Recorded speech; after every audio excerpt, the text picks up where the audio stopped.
Si on ouvre un manuel de médecine classique, le diabète s'est présenté vraiment comme une défaillance purement mécanique. Une panne, quoi. Ouais, c'est ça, un problème de tuyauterie.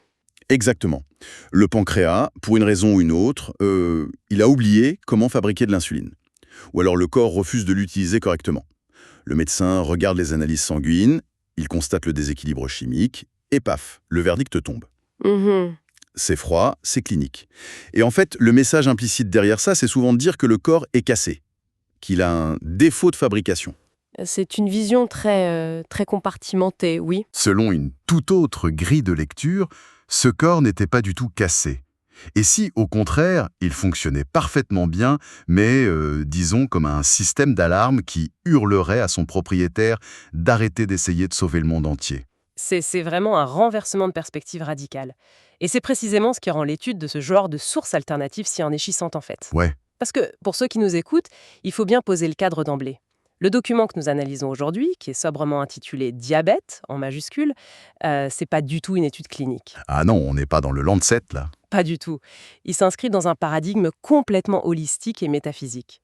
Dans ce système de pensée-là, un symptôme physique, c'est jamais un accident aléatoire. Mhm. C'est vu comme la matérialisation d'un conflit intérieur. Une tentative de notre inconscient de communiquer par le seul canal qu'on ne peut pas ignorer, tu vois, la douleur ou le dysfonctionnement corporel. Eh ben, c'est notre mission pour l'exploration d'aujourd'hui. Plonger vraiment au cœur de ce texte et décoder ce langage. Mais avant de courir tête baissée vers la psychologie pure, la source nous oblige quand même à regarder la mécanique biologique. Oui, c'est très important de ne pas sauter cette étape. Le pont vers l'émotionnel, il se construit d'abord sur des fondations physiques très très précises. Bon, décortiquons un peu tout ça. Le texte définit la maladie par son origine physique, c'est-à-dire le pancréas. Exactement. Et c'est la fonction endocrine de cette glande qui est ciblée. En gros, le pancréas produit l'insuline. Et pour bien saisir la métaphore que le texte va filer tout au long des pages, il faut comprendre comment cette insuline agit physiologiquement parlant. Ouais, le mécanisme de base. Voilà. On peut voir l'insuline comme une clé, en fait. Les cellules de notre corps sont verrouillées. Et le glucose, donc le sucre qui circule dans le sang, a besoin de cette clé spécifique pour entrer dans la cellule et lui donner de l'énergie. D'accord. Donc le diabète, il survient soit quand l'usine ne fabrique plus du tout de clé, ça c'est ce qu'on appelle un déficit en insuline, Le diabète de type 1, en général. c'est ça. Soit quand les serrures sont rouillées en quelque sorte et que les clés ne tournent plus. Ça, c'est la résistance à l'insuline, que le texte associe d'ailleurs à certains cas d'obésité. Donc, physiologiquement, on a ce sucre vital qui reste bloqué à l'extérieur des cellules. Il s'accumule dans le sang, de manière toxique, tout simplement parce que le mécanisme d'ouverture est défaillant. Oui, le sucre ne nourrit plus, il stagne et l'empoisonne. Et c'est là que le texte fait un pivot que je trouve fascinant. Il abandonne complètement le microscope pour prendre une loupe symbolique. Il relie directement cette mécanique du pancréas au centre énergétique du plexus solaire. Ce qui est fascinant ici, c'est la logique sous-jacente de cette connexion. On pourrait se demander pourquoi le plexus solaire précisément. Bah oui, pourquoi pas le cœur ou la gorge? Parce que dans de nombreuses traditions holistiques qui sont abordées en filigrane par la source, le plexus solaire, c'est le carrefour de la digestion. Mais attention, pas seulement la digestion des aliments physiques qu'on a dans l'assiette. Ah, C'est surtout le centre qui gère la digestion des émotions, la gestion de nos désirs personnels, de notre intellect. d'accord, donc c'est une digestion à double niveau. Exactement. L'idée forte du texte, c'est que la manière dont nous assimilons un événement bouleversant ou une émotion très forte est énergétiquement liée à la manière dont notre pancréas assimile les nutriments. Mhm. Donc une incapacité chronique à, entre guillemets, digérer une situation émotionnelle, ça finirait inévitablement par se répercuter sur l'organe physique correspondant. J'aime beaucoup visualiser ces concepts complexes, tu sais. On pourrait comparer le pancréas au tableau électrique principal d'une maison. Oh, j'aime bien l'idée, ouais. Et l'insuline, ce serait le courant qui permet à chaque appareil ménager de recevoir son énergie pour fonctionner. Ce tableau électrique, il est branché sur le réseau de la ville, qui représenterait ici le plexus solaire et notre environnement émotionnel au sens large. C'est une super image. Du coup, si les fusibles sautent à l'intérieur du pancréas et déclenchent la maladie, c'est pas simplement parce que le matériel en lui-même était défectueux à la base. C'est parce qu'il y a eu une surcharge massive sur le réseau en amont. L'analogie du tableau électrique est très parlante, mais je pense qu'il faut la pousser encore un tout petit peu plus loin pour vraiment coller à la vision du texte. Vas-y, je t'écoute. En fait, ce n'est pas un fusible qui lâche par hasard à cause de l'usure ou de la vieillesse. C'est le système de sécurité qui disjoncte de manière totalement volontaire pour éviter qu'un incendie ne ravage toute la maison. À une mise en sécurité, donc... C'est ça. Le corps sacrifie une fonction spécifique pour forcer un arrêt d'urgence. Et la source, elle est très claire sur la nature de l'incendie en question. Il s'agit d'une surcharge causée par ce qu'ils appellent des désirs bloqués. des désirs bloqués. Ce qui nous pousse à regarder de plus près l'identité du propriétaire de cette maison métaphorique, du coup. Qui est cette personne capable de générer une telle surcharge émotionnelle? Eh bien, le portrait est assez surprenant. Oui, parce que la source dresse un portrait psychologique qui, à première vue, ressemble presque à une liste de grandes qualités morales, non? C'est tout le paradoxe. Le texte décrit une personne d'une émotivité très intense, quelqu'un de débordant de désir, mais la subtilité et aller de taille, c'est que la quasi-totalité de cette énergie n'est pas investie pour elle-même. Elle est tournée vers l'extérieur. Totalement. La personne veut désespérément que son entourage ait, je cite la source, sa part du gâteau. Elle se place d'elle-même dans un rôle de pourvoyeur universel de bonheur. C'est le syndrome du sauveur, quoi. Voilà. Le document souligne une attitude presque maternelle, et ce, peu importe le genre de l'individu, hein. C'est le syndrome de la mère poule, mais poussé à un extrême presque pathologique, une volonté farouche de couver le monde entier, juste pour s'assurer que personne ne manque de rien. Alors là, il y a quand même quelque chose qui me fait tiquer. Vraiment. Quoi donc? Dans la plupart de nos cultures, l'altruisme, le dévouement absolu, le fait de se sacrifier pour sa famille ou ses amis, ce sont des choses qu'on applaudit, en fait. On remet des médailles pour ça. C'est vrai, c'est très valorisé socialement. Du coup, ça semble complètement contre-intuitif qu'un texte suggère que le fait d'être trop attentionné puisse être toxique. Toxique au point de déclencher un effondrement physiologique. Mhm. Imaginons une éponge. Une éponge, c'est conçu pour absorber l'eau, pour nettoyer les dégâts, pour rendre service. Si elle fait bien son travail d'éponge, comment ça peut devenir une mauvaise chose? Si l'on relie cela à la vue d'ensemble du texte, ton image de l'éponge illustre en fait parfaitement le problème. Ah bon? Bah oui, à force d'absorber l'eau et la saleté de toutes les surfaces environnantes, sans jamais être essorée, qu'est-ce qui se passe? L'éponge devient complètement gorgée, elle est lourde et elle devient inutilisable. Elle finit juste par croupir. Ah oui, vu comme ça. Le texte déconstruit totalement cette glorification de l'altruisme sacrificiel. Il révèle que sous ce dévouement qui est perçu comme héroïque de l'extérieur, se cache très souvent une attente colossale. Et surtout, une attente inavouée. Une attente de reconnaissance. Entre autres, la personne se crée une véritable prison de culpabilité. Si elle ne parvient pas à faire le bonheur des autres, paf, elle se sent coupable de son incompétence. Logique, dans son schéma mental. Mais si, pas ce qu'ils veulent, eh bien, elle se sent coupable de son propre bonheur. Waouh! C'est un jeu où l'on perd à tous les coups, en fait, c'est sans issue. C'est exactement ça. Et la source mentionne que, sous cette hyperactivité bienveillante de façade, il y a une immense tristesse. Un besoin profondément insatisfait de tendresse et d'amour. Finalement, ce que le corps hurle à travers le dysfonctionnement du pancréas, c'est un message très basique. Aime-toi. Et c'est là que la psychologie développée par la source devient vraiment clinique. Ce dévouement extrême dont on parle, c'est pas de la pure générosité. C'est quoi alors? C'est une stratégie d'évitement. Hmm. En surinvestissant les drames, les problèmes et les besoins des autres, l'individu s'étourdit. C'est une fuite en avant. Tant qu'on s'agit dans tous les sens pour réparer la vie de son voisin, on n'a pas à s'asseoir en silence et à regarder en face le vide affectif béant qui nous habite. C'est tellement plus facile de s'occuper des problèmes des autres. Exactement. On essaye de prouver sa propre valeur à travers l'utilité qu'on a pour les autres. Si je sers à quelque chose, alors je mérite d'exister. Et cette fuite en avant épuisante, j'imagine qu'elle finit par se figer en croyances très rigides avec le temps. Tout à fait. Et c'est ce que la source identifie comme étant les causes mentales du diabète. Le texte lance d'ailleurs un avertissement très clair là-dessus. Il dit qu'il faut cesser de croire qu'on a pour mission divine d'organiser le bonheur de tout le monde sur Terre. Oui, de lâcher le costume de super-héros. D'autant plus que, soyons honnêtes, les autres ne veulent pas forcément ce qu'on essaye de leur imposer à tout prix.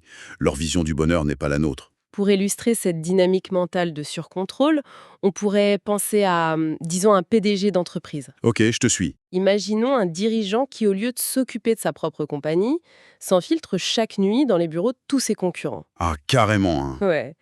Il réorganise leur planning, il ajuste leur bilan financier, il s'assure que leurs employés sont bien heureux, tout ça en étant intimement persuadé d'être leur sauveur, incontesté. Mais c'est de l'ingérence totale, hein. Exactement. Mais pendant ce temps-là, qu'est-ce qui se passe? Sa propre société, la seule dont il est légitimement responsable, eh ben, elle fait faillite dans l'indifférence la plus totale. Oh, l'image est géniale. La maladie, selon le texte, c'est l'alarme de cette société-là, la sienne, qui lui dit « rentre chez toi, occupe-toi un peu de tes propres affaires ». Et c'est là que ça devient vraiment intéressant, je trouve. Ce PDG métaphorique, il ne s'occupe pas des sociétés voisines par pure bonté d'âme. Il le fait en partie par peur. Oui, la peur est un moteur central ici. Le texte pointe vraiment du doigt la peur du regard des autres. Cette crainte terrible que les autres soient jaloux ou envieux si jamais l'on s'autorise soi-même à réussir ou à être simplement heureux. Ça crée un blocage fondamental. Cela soulève une question importante sur nos schémas de pensée, oui. Et ce blocage trouve un écho symbolique très puissant dans la physiologie même du diabète. Comment ça? La source fait une corrélation assez audacieuse. Elle avance que toute maladie liée au sang indique, sur le plan purement énergétique, un manque de joie. Le sang, qui irrigue, qui réchauffe et qui nourrit tout le corps, il représenterait la joie de vivre qui circule en nous. La poésie de cette corrélation est frappante, surtout quand on l'applique au sucre en lui-même. Tout à fait. Sucre, qui est vraiment au centre de la pathologie diabétique, c'est en fait la compensation littérale d'un manque de douceur métaphorique dans la vie. Le sucre remplace la douceur de vivre. Exactement. Si on s'interdit les douceurs de l'existence, la détente, l'affection gratuite, le plaisir sans aucune culpabilité, le corps, il panique face à cette austérité. Il réclame alors de la douceur, mais sous sa forme la plus chimique, la plus primaire, le glucose. Cette idée met vraiment en lumière la façon dont l'esprit et le corps collaborent en permanence pour compenser nos carences. C'est un travail d'équipe. C'est ça. Si le mental refuse obstinément d'autoriser la réception de la joie pure à cause d'un complexe de culpabilité, par exemple, eh bien le corps physique prend le relais. Il exige sa dose de récompense ou de réconfort via le sucre. Donc, l'injonction de la source, c'est d'arrêter ça, de remplacer le contrôle permanent par le lâcher-prise. Oui, de comprendre fondamentalement que s'occuper de soi, ce n'est pas égoïste. Car en fin de compte, tout ce que nous faisons frénétiquement pour les autres, nous le faisons en réalité pour combler notre propre besoin d'être perçu comme indispensable, et donc comme aimable. Bon, là on parle des adultes, et c'est un changement de paradigme complet, c'est sûr. C'est clair. Mais ça m'amène à une objection majeure par rapport au document qu'on étudie. C'est une pilule qui est très difficile à avaler quand on applique cette fameuse grille de lecture à un enfant. Je vois très bien où tu veux en venir. Est-ce que ce texte est sérieusement en train de suggérer qu'un gamin de 8 ans déclenche un diabète de type 1 parce qu'il s'est cru investi de la mission divine de sauver toute sa famille ou parce qu'il refuse les douceurs de la vie? Comment lire cette partie de la source sans tomber dans une forme super dangereuse de culpabilisation de la victime, particulièrement envers un mineur qui n'a rien demandé, quoi? C'est l'écueil principal de toute approche psychosomatique si on la lit au premier degré, vraiment au ras des pâquerettes. La source aborde effectivement le cas de l'enfant diabétique, mais il faut bien comprendre qu'elle ne le blâme absolument pas d'avoir créé sa maladie. Heureusement. Mais alors, comment elle l'explique? Dans ces cadres holistiques, un enfant est très souvent perçu comme l'éponge émotionnelle du système familial. La mécanique de surface diffère de celle de l'adulte, bien sûr, mais la racine profonde, elle, reste liée à un déficit d'amour et de reconnaissance. D'accord. Enfant qui se perçoit comme l'enfant perdu de la famille. S'il ne reçoit pas l'attention nécessaire de manière saine et équilibrée, il va la chercher par tous les moyens possibles. Y compris par la maladie. Inconsciemment, bien sûr. Mais la maladie l'oblige, ou plutôt oblige l'entourage, à se recentrer sur lui. Les parents s'inquiètent, ils s'occupent de lui. Précisément. Et si l'on regarde le tableau dans son ensemble, l'adulte hyper dévoué et l'enfant perdu utilisent en fait deux stratégies diamétralement opposées pour répondre au même problème de fond. Le besoin d'amour. Voilà. L'adulte tente d'extorquer l'amour et l'attention en se rendant vitalement indispensable à l'organisation de la vie des autres. Et l'enfant? L'enfant, lui, n'a pas les moyens d'être le sauveur de la famille. Il n'a ni le pouvoir ni l'autonomie, alors il manifeste physiquement ce vide, ce manque d'appartenance. Donc, dans la logique interne du texte, le déficit physique d'insuline traduit très directement ce déficit d'identité ou d'ancrage dans la tribu familiale. C'est tout à fait ça. Ce qui relie magnifiquement, je trouve, les deux bouts de notre exploration d'aujourd'hui. Qu'on soit l'adulte épuisé sous le poids de responsabilités fantômes, ou l'enfant en manque de repères, la résolution du conflit appelle une seule et même solution, ce que la source définit comme le besoin spirituel ultime. Oui, cette ultime étape dépasse la simple gestion mentale des pensées ou des émotions. On rentre dans le spirituel, là. Complètement. La source pose une exigence catégorique. Il faut s'aimer. Mais attention, cet amour de soi n'est pas du tout présenté comme une pensée magique ou une simple affirmation positive qu'on se répète bêtement devant un miroir le matin. Du genre, je suis beau, je suis fort. Non, c'est beaucoup plus profond. Il est conditionné par l'acceptation de ses propres peurs actuelles. Le texte introduit l'idée d'un Dieu intérieur, alors qu'on peut interpréter laïquement, pour ceux qui nous écoutent, comme l'intuition profonde ou le soi authentique, hein. Oui, pas besoin d'être religieux pour comprendre le concept. Exactement. Ce centre de sagesse invite à ne surtout pas fuir la peur. Au contraire, il faut s'en rapprocher en se rappelant une vérité rassurante. Tout état est temporaire. Alors, qu'est-ce que tout cela signifie concrètement? Parce que, bon, dire « accepte tes peurs et aime-toi », c'est un peu le cliché du développement personnel qui a tendance à agacer. C'est vrai que c'est un peu galvaudé. Mais le texte apporte une nuance qui est déterminante, je trouve. Il explique qu'il faut reconnaître que cette partie de nous qui a peur, au fond d'elle-même, elle est intimement convaincue de nous protéger. Et ça, ça change absolument tout.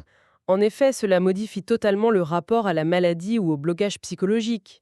On passe d'une logique de combat, de guerre contre soi-même, à une logique de pacification. Exactement. Plutôt que de voir nos angoisses ou même nos symptômes physiques comme des ennemis vicieux qu'il faut abattre à tout prix, le texte suggère de les traiter comme, je dirais, comme des chiens de garde beaucoup trop zélés. Des chiens de garde, j'adore cette image. Bah oui, imagine, si t'es un chien de garde qui aboie furieusement à 3 heures du matin juste parce que le vent souffle dans les arbres, tu ne vas pas le frapper ou lui hurler dessus. Non, ça ne ferait qu'empirer les choses. Si tu fais ça, le chien va juste penser que le danger est réel. Il va stresser encore plus et il risque même de mordre. Il se sent incompris dans sa mission de protection. C'est ça. La vraie solution, c'est d'aller vers lui, calmement, de le caresser et de lui dire « C'est bon, j'ai vu que c'était juste le vent. Je gère la situation, tu peux te recoucher. » Cette métaphore du chien de garde traduit parfaitement l'injonction finale de la source. N'est-ce pas? La guérison, ou du moins l'apaisement intérieur, selon ce texte, ça ne réside pas du tout dans le dépassement de soi dans la douleur, ni dans la destruction d'un supposé mal extérieur. C'est pas une bataille. Non, ça réside dans l'intégration bienveillante de ses propres limites.